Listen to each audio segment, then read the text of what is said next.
प्रिय विद्यार्थियों, आज की कक्षा में हम जो आपका पहला पाठ है क्लास 7 का, हम पंछी उन्मुक्त गगन के का अध्ययन करेंगे। इससे पहले हमने इसका पहला पाठ जो पढ़ा था उसके कठिन शब्द हल किए और उसकी व्याख्या की। आज हम इसका दूसरा पाठ वो पढ़ेंगे। देखो, इसमें बताया गया था कि पहले पाठ में कि पक्षी को किस प्रकार से आजादी पसंद होती है। इस प्रकार से हर एक जीव को आजाद रहना, स्वतंत्र रहना पसंद होता है। तो इसमें पहले मैं बताया था कि पक्षी ने यह एक विनती की थी, या विनती कह सकते हैं, या आग्रह किया था कि हे मनुष्य, मुझे इस प्रकार से सोने के पिंजरे के अंदर बंद मत करो। मेरे सामने यदि सोने की कटोरी में यदि आप पकवान भी रखोगे तो मुझे अच्छे नहीं लगेंगे। मुझे तो आजाद कर दीजिए ताकि मैं खुले आसमान में उड़ सकूं, खुले पेड़ों पर बैठकर मैं उनके झूले झूल सकूं, और उनकी जो पेड़ों के जो फल होते हैं भले वो कड़वे हो लेकिन उनका मैं मेरा आहार बना सकूं। इस प्रकार से मुझे स्वतंत्र कर दीजिए। अगले में कहा, देखो, ऐसे थे अरमान की उड़ते नीले नभ की सीमा पाने। ऐसे थे अरमान की उड़ते थे हम नीले नभ की सीमा पाने। सीमा का मतलब होता है आखिरी हिस्सा या आखिरी स्थान, अंतिम हद को पाने के लिए।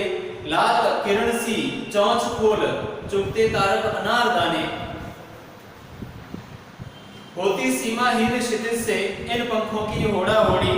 या तो क्षितिज मिलन बन जाता या तनती सांसों की डोरी। नीड़ न दो चाहे टहनी का आश्रय छिन्न भिन्न कर डालो। लेकिन पंख दिए हैं तो आकुल उड़ान में विघ्न न डालो। इस प्रकार से कवि एक मनुष्य से विनती करता है, आग्रह करता हुआ कहता है कि ऐसे थे अरमान की, आपने जब मुझे पिंजरे में बंद किया उससे पहले हमारे कुछ अरमान थे, इच्छाएं थी। क्या इच्छाएं थी? कि उड़ते, हमें उड़ने के अरमान थे, उड़ने की इच्छाएं थी कि हम नीले नभ की जो सीमा है उस सीमा तक जाएंगे, यानी आसमान कहां तक है वहां तक हम उड़ते जाएंगे।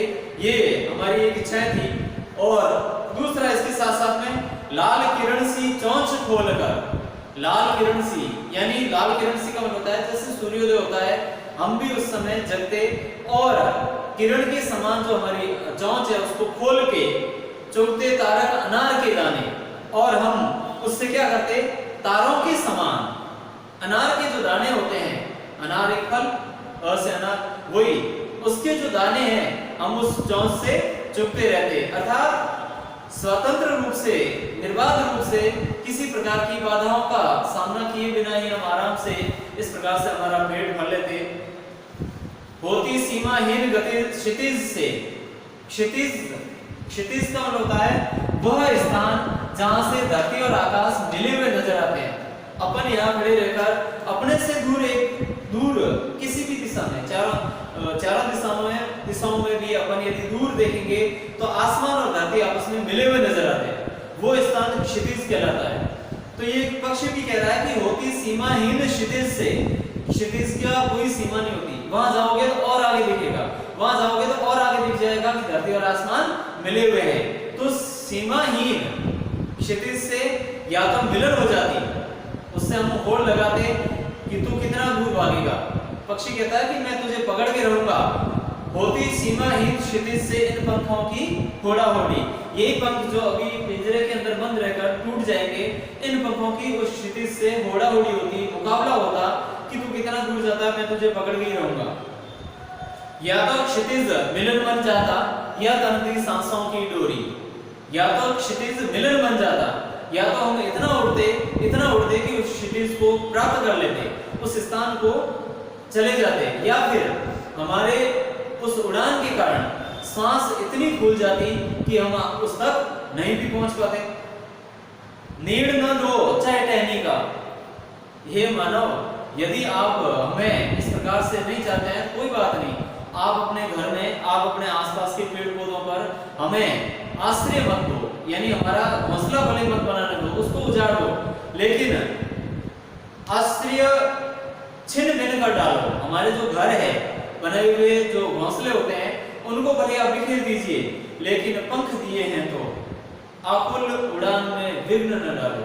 पक्षी कहता है कि हमें प्रभु ने सृष्टि के रचयिता ने पंख दिए हैं, तो उन पंखों से उड़ने दीजिए। आप हमें उड़ने से रोकने की चेष्टा मत कीजिए, रोकने का प्रयास मत कीजिए। हमें इस प्रकार से पिंजरे के अंदर बंद करके मत रखिए, हमें खुला छोड़ दीजिए। हम तो स्वतंत्र रूप से उड़ना चाहते हैं। तो इस प्रकार से ये अपना पहला पाठ था, और इसके प्रश्न उत्तर जो है वो कर लेना, और अच्छी तरह से इसको पहले सस्वर वाचन करना, पढ़ना, और फिर इसके जो अभ्यास प्रश्न दे रहे हैं वो अपनी कॉपी में जरूर करें। धन्यवाद।